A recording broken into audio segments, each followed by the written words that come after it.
Thailand's army is tightening the noose on Bangkok's red shirt protesters. It's planning to impose a curfew in parts of the capital. 3 days of deadly street clashes have left 24 people dead, but despite the bloodshed, the demonstrators remain defiant. From Bangkok, Southeast Asia correspondent Zoe Daniel. Bangkok is now riddled with snipers running battles between protesters and soldiers and fear.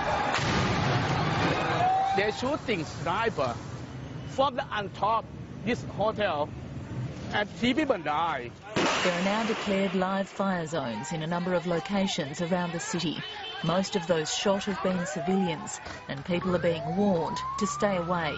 Any shots that were fired were merely in self-defense, and were done so with a view to make sure that no losses would be incurred. But the pictures tell a different story.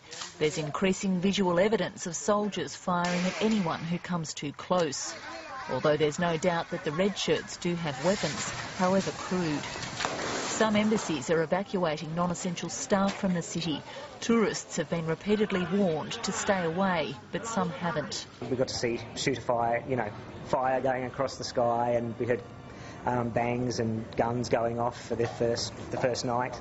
So it's been a little bit exciting. The government now plans to implement a curfew in some areas.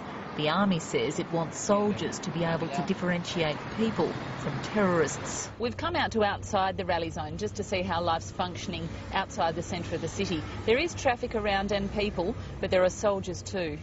We're just coming up to one of the many military checkpoints now dotted around the centre of the city. The soldiers here seem fairly relaxed, although local people now need passes to get into this area.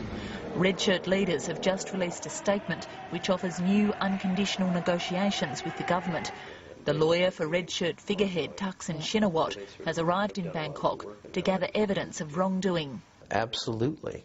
The government and the army, and that's why I'm sitting here, need to understand that somehow, somewhere, they will be held accountable for their conduct. Thailand's government has asked NGOs to start evacuating women and children from the red zone. Zoe Daniel, ABC News, Bangkok.